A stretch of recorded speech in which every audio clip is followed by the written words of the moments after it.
Cinema നിർമ്മാണത്തിന് പട്ടികജാതി വിഭാഗത്തിന് സർക്കാർ ധനസഹായം നൽകുന്നതിനെതിരെ സംവിധായകൻ അടൂർ ഗോപാലകൃഷ്ണൻ 1.5 കോടി രൂപയാണ് സിനിമയെടുക്കാൻ നൽകുന്നത്. അത് അഴിമതിക്ക് വഴിയുണ്ടാക്കുകയാണ്.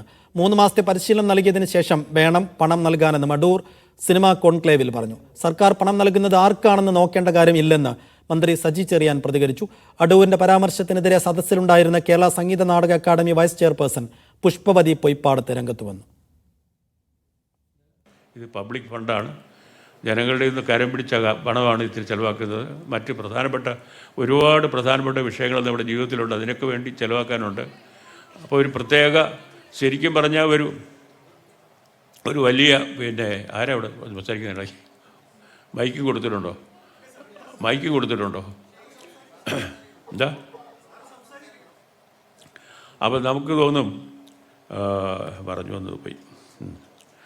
അപ്പോൾ അവർ നിർബന്ധമായിട്ട് അവർ ട്രെയിനിങ് കൊടുക്കണം. ഈ 1.5 കോടി കുറച്ചിട്ട് 50 ലക്ഷം ആക്കി 3 പേർക്ക് കൊടുക്കുക. ഇത് കൊമേഴ്ഷ്യൽ ഫിലിം എടുക്കാനുള്ള കാശല്ല, കൃത്യമായിട്ട് നല്ല സിനിമ എടുക്കാനുള്ള മുടക്കലാകാവും. വളരെ നിർബന്ധമാണ്. സൂപ്പർ സ്റ്റാറിനെ വെച്ച് പണം കൊടുക്കാനുള്ള പണമല്ല നമ്മൾ ഗവൺമെൻറ് കൊടുക്കേണ്ടത്, ഒരിക്കലും ഗവൺമെൻറ് ചുമതലയല്ലത്. അതുപോലെ തന്നെയാണ് സ്ത്രീകൾക്കുള്ളത്. ഒരു സ്ത്രീ ആയിരുന്നതുകൊണ്ട് മാത്രം സിനിമ എടുപ്പിക്കാൻ പണം കൊടുക്കരുത്. ഈ സ്ത്രീ ആയാലും അവർക്കും കൊടുക്കണം ഈ പരിശീലനം. വളരെ പ്രധാനമാണ്. സ്ത്രീ സംവിധായകർ നമുക്ക് വേണം. നമുക്ക് 1-2 പേരുണ്ട്, അവർ നല്ല മിടുക്കരാണ്. പക്ഷേ അതുപോലെയുള്ള പുതിയ ആളുകൾ വരണമെന്നുണ്ടെങ്കിൽ അവർക്ക് ഇതിൻ്റെ എല്ലാ പ്രയാസങ്ങളും അറിഞ്ഞ് വേണം പണമെടുക്കാൻ.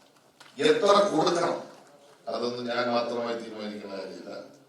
എന്തായാലും ഇപ്പൊ കൊടുക്കുന്നത് പോരാ. അത് ഇവിടെ മറ്റൊരു അഭിപ്രായം പറഞ്ഞല്ലോ, സാറ് അഭിപ്രായം പറഞ്ഞല്ലോ. ഏറ്റവും നല്ല സിനിമകൾ തിരഞ്ഞെടുത്താൽ ആ സിനിമകൾക്കെങ്കിലും മിനിമം നല്ല പ്രോത്സാഹനം കൊടുക്കാൻ കഴിയുന്ന ഗ്രാന്റോ സബ്സിഡിയോ സഹായങ്ങളോ കൊടുക്കുക എന്ന നിലപാട് തന്നെ നമുക്ക് സ്വീകരിക്കാൻ കഴിയണം. കൂടുതൽ സിനിമകൾ എടുക്കാൻ വേണ്ടിയുള്ള നിലപാടുകളിലേക്ക് വരുമ്പോൾ കൂടുതൽ സഹായങ്ങൾ കൊടുക്കേണ്ടി വരും. അത് ഒരിക്കലും ഒരു നഷ്ടമായി ഞാൻ കാണുന്നില്ല. അത് കൊടുത്താൽ സിനിമ മേഖല ശാക്തീകരിക്കപ്പെടും. സിജോ വി ജോൺ വിശദാംശങ്ങൾ നൽകും. സിജോ, എന്തായിരുന്നു അടൂരിന്റെ പരാമർശം? പിന്നാലെ ഉയർന്ന പ്രതികരണവും മന്ത്രിയുടെ മറുപടിയും എങ്ങനെയായിരുന്നു? ഇതിന്റെ സമാപന സമ്മേളനത്തിലാണ് അടൂർ നടത്തുന്നത്.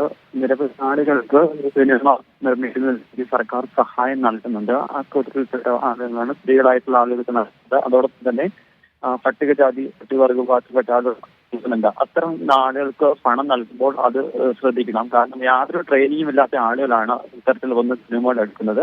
അത്തരത്തിൽ വരുന്ന ആളുകൾക്ക് ട്രെയിനിങ് നൽകിയതിനു ശേഷം മാത്രമാണ് സിനിമ എടുക്കാൻ അവസരം നൽകാവുന്നതാണ് അടൂർ ഗോപാലകൃഷ്ണൻ പറഞ്ഞത്. അതോടൊപ്പം തന്നെ 1.5 കോടി രൂപ വീതമാണ് ഒരാൾക്ക് നൽകുന്നത്. ആ 1.5 കോടി രൂപ വീതം നൽകുന്നത് അത് 50 ലക്ഷം വീതം നൽകുകയാണ് എന്നുണ്ടെങ്കിൽ 3 പേർക്ക് നൽകാമെന്നുള്ള ഒരു കാര്യമാണ് അദ്ദേഹം പറയുകയും ചെയ്തിരുന്നത്. അടൂർ ഗോപാലകൃഷ്ണനുള്ള മറുപടി അതേ വേദിയിൽ വെച്ച് തന്നെ മന്ത്രി നൽകുകയുണ്ടായി. ഈ സിനിമാ മേഖലയിലേക്ക് പട്ടികജാതി പട്ടികവർഗ വിഭാഗത്തിലുള്ള ആളുകൾക്ക് ഇതുവരെയും മുൻനിരയിലേക്ക് കടന്നു വരാൻ സാധിച്ചിട്ടില്ല. അവരെ മുൻനിരയിലേക്ക് കൊണ്ടുവരുന്നതിന്റെ ഭാഗമായാണ് സർക്കാർ അത്തരത്തിൽ നടപടികൾ സ്വീകരിക്കുന്നത്. അതുകൊണ്ടാണ് ഇത്തരത്തിൽ സാമ്പത്തിക സഹായം നൽകുക എന്നുള്ള ഒരു കാര്യമാണ് അദ്ദേഹം വ്യക്തമാക്കിയിരിക്കുന്നത്.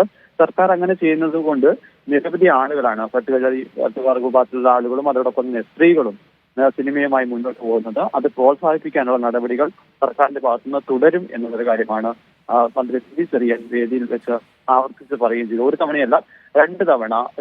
അല്പസമയം മുമ്പ് അദ്ദേഹം ഈ സംസാരിക്കുന്ന അവസാനമായി നിർത്തുന്നതിന് തൊട്ട് മുമ്പ് അടൂർ ഗോപാലകൃഷ്ണന്റെ മറുപടി എന്ന് പറഞ്ഞുകൊണ്ട് തന്നെ അദ്ദേഹം ആ കാര്യം ആവർത്തിച്ച് പറയുകയുണ്ടായി.